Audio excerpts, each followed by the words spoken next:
Hello everybody. This is going to be very entertaining. I am so pumped for this game number 3.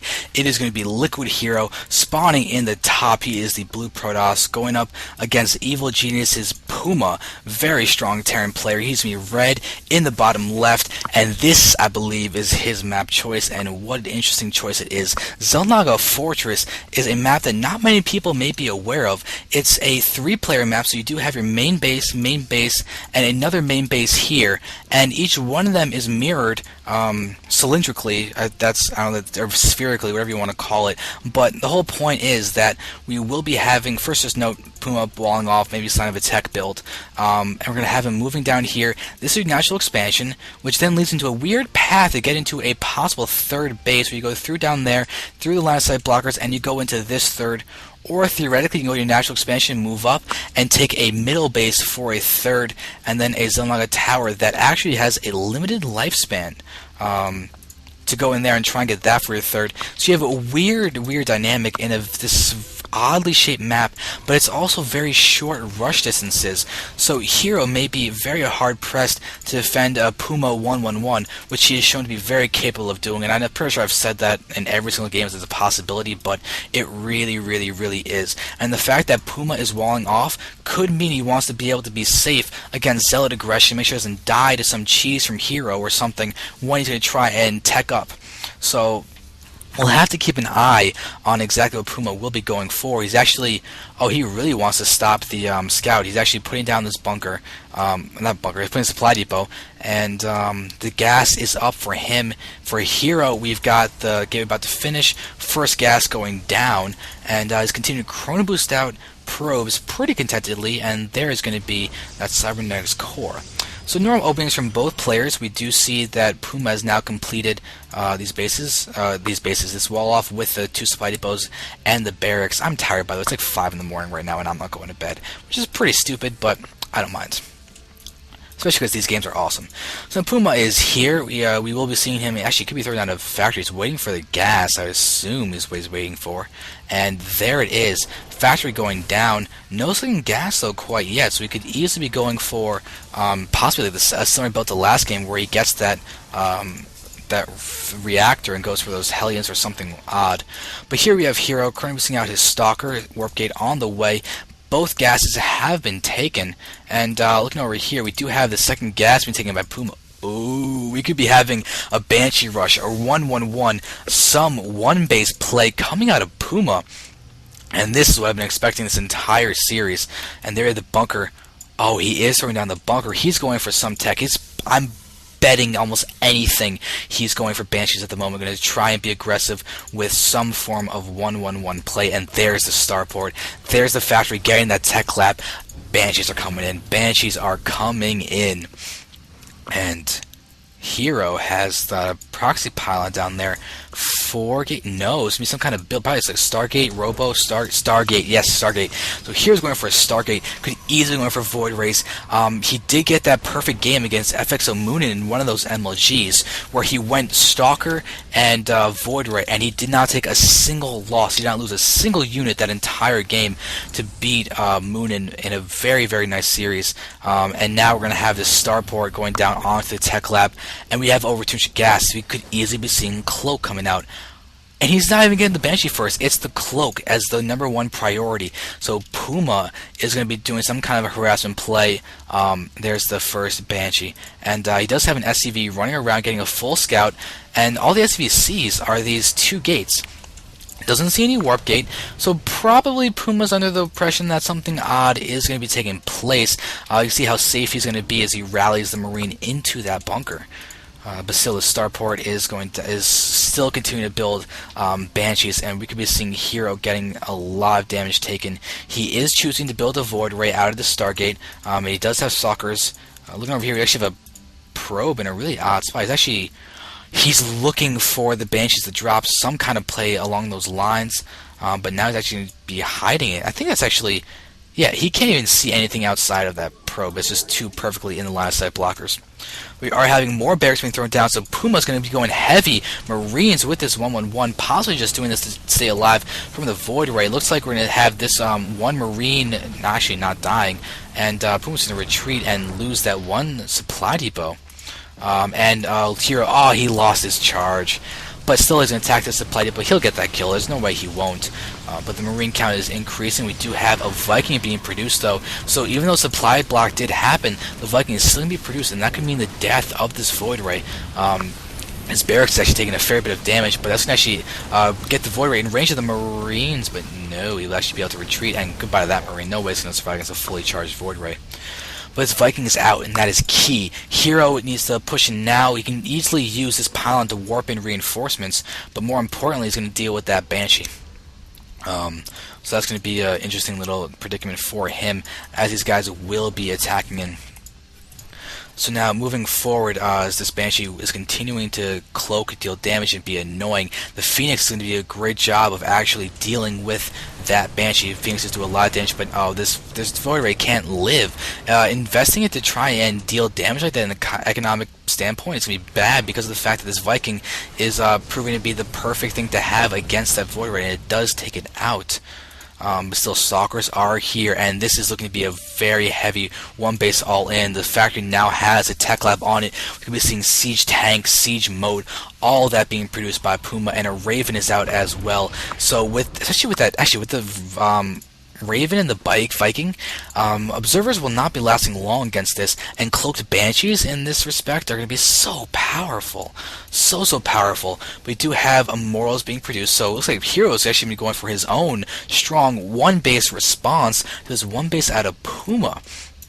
Stalkers, Sentry, Zealot. If force fields can be put down this ramp, then Hero might be able to delay this long enough to get a much stronger position.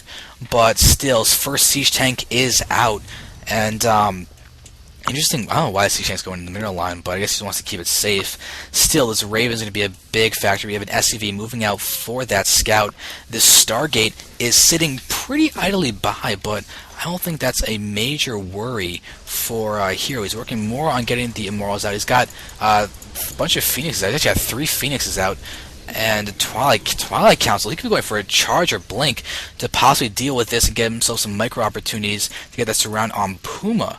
But he's got to be careful. If he had his natural expansion, he could easily do things like warping units down here and go for that full attack and try and get that nice surround. But if he doesn't expand soon, he's going to be locked up on this ramp, and that's going to be bad, especially because if he's going for Zealot heavy play, he's going to need that. I know MC sometimes goes for full charge, but oh, here we go. We are having the push out from Puma with all of these Marines. This is going to be really, really tough.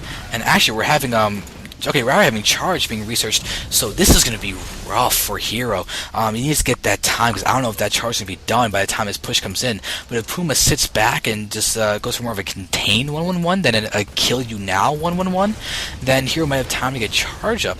But there's a probe and a pylon coming down over here. This pylon was taken out, but this probe and pylon could lead to something sneaky. So hopefully I should keep an eye on that. But this Raven is out, Viking is out, Observers will not do well, but I don't see Banshees. I think the Banshees actually mostly taken out because by these Phoenixes that are being very, very pesky. This is looking solid from Hero, but Puma is going to expect an expansion, actually, judging by the points of where his siege tanks siege moded up. But Hero might actually be able to survive enough to get those. Wait a second. DT Shrine coming out. Oh, that is sneaky. Sneaky Hero. Now we see these guys moving in as Puma's going to go ahead and be aggressive as all these guys are darting forward. Siege mode on the tanks is done. There they are, sieged up. Now we're watching as those Phoenixes are trying to pick off that Raven. We do have one Banshee there, ready to cloak, and goodbye to that SCV. A nice pick off, but still, the Vikings doing a nice job of ranging those units. If Stalkers try to move forward to defend that, then the Banshee, the Marines, the tanks will all decimate them. But cancellation on that bunker, as we see the death of that SCV building that bunker, but it keeps getting replaced. There are more and more SCVs here from Puma. He's got a whole bunch of them. He's got 10 left here, not to mention the people that actually killed. So another cancellation on that bunker, though.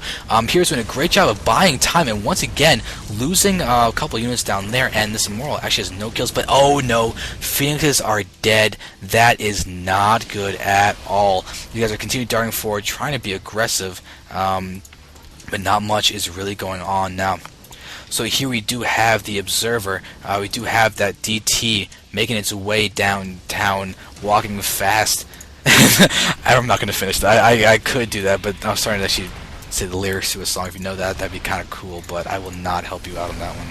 But here we have Charge, but he's got to be careful. If the Zealots get locked up on this choke, then these siege tanks will rip them apart. Bunkers are going to be here. They're actually going to go ahead and serve to damage the ability to surround from those Zealots. But we do have the Arc Templar moving down to the mineral line. As you can see, moving forward, Zealots charging, never mind, not charging. But still, the Immortal does get taken out. That's not very good. Blink Stalkers could take out the Banshee, theoretically, but they don't have Blink, do they? It was cancelled for charge. But still, the Banshee is here dealing damage, taking a lot of probe damage, doing so much probe damage. And Puma's going to get these bunkers up. Oh, Puma's getting the bunkers up. That is going to be crazy. DT in the mix, but the Raven is still alive. The Raven is still alive. Point defense drone has been thrown down.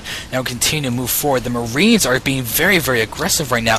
Oh god, they're just attacking everything. They're doing so much damage, while that DT is doing damage in the back of the main base from Puma and dealing. Oh, but no, new point defense drone is down. But there, the Zealots caught up in the choke, unable to get the surround. We do have forces being thrown down, but they lock out the DT.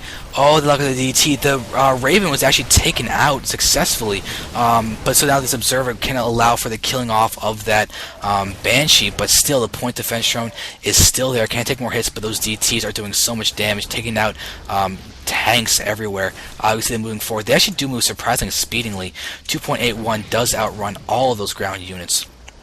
But look at this, Marines coming down. A lot of Marines coming down. And Puma needs to actually start getting mules down here to mine, and she just lowers all his supply depots. And actually, Heroes expanding on the right. We're seeing moving forward down here. There's actually another Raven on the field. That's going to be so key. Goodbye to that Observer once again. And those DTs will not be long for this world. I think they actually already died to the Raven detection and everything. So goodbye to that. Oh no, this cloaked Banshee only has 5 mana left though, so this is going to be perfectly okay. But oh no, the siege tank splash hitting all those probes. But now we see a single force moving down. We do have the Immortal target firing down that tank. Great move, but there's just the Marine DPS. Oh, the Marine DPS is going to make me cry in this scenario. You see Hero still has the next going to be canceled to get more units out, but oh no, if those pylons go down before it's going to finish and the units can't get warped in, that's going to be horrible. Viking even lands to deal more damage, and oh my god, I think Puma's got this in a very, very upsetting manner. We do have these 3 Zealots going to move forward, but there's Stim on the Marines. Oh god, they're doing damage, and it seems that Hero's down to 3 food, and he GG's. He GG's, and Hero's going to lose to Puma in a crazy best of 3. The last game is so intense.